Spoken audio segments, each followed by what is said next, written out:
Les yeux. Je ne sais pas de quel monde ancien, de quelle contrée sous-marine provient la fêlure dans les yeux de maman.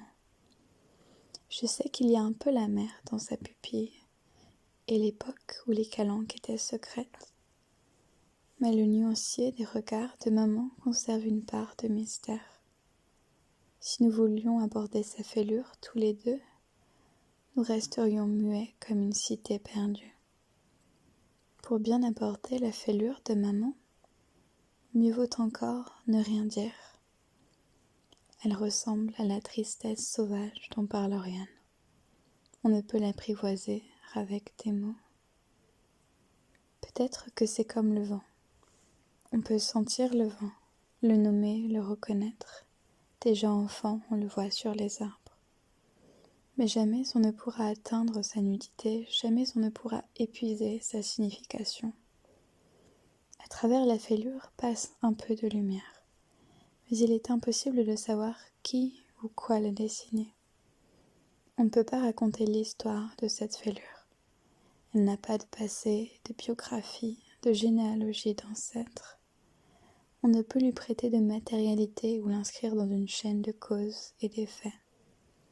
La fêlure ne provient pas d'une famille concrète, mais, comme le vent, d'un continent invisible. À travers la fêlure de maman passe de la lumière, je la vois. Je sais qu'elle existe. Je sais que maman a reçu un coup, mais je ne sais pas qui l'a porté. Je pourrais dire la mer, le sud, la France, la société, ses parents, sa sœur.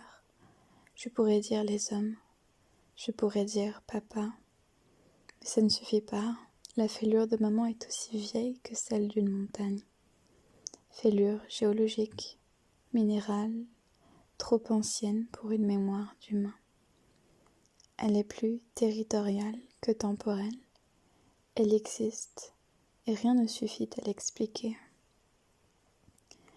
Les cultures et les familles emplissent les yeux différemment. Les regards changent d'une langue à l'autre. Une terre lointaine peut modifier nos regards. Si les yeux font miroiter les âmes, ils font aussi miroiter les pays. Mais la fêlure dans les yeux de maman semble lui préexister. En faisant le tour du monde, elle devient partout étrangère. J'aimerais bien trouver un territoire que sa fêlure ne colonise pas. Quel long exil dans les yeux de maman. Je ne peux pas nommer cet exil, je ne peux pas trouver un objet primitif d'où jaillirait sa feuillaison.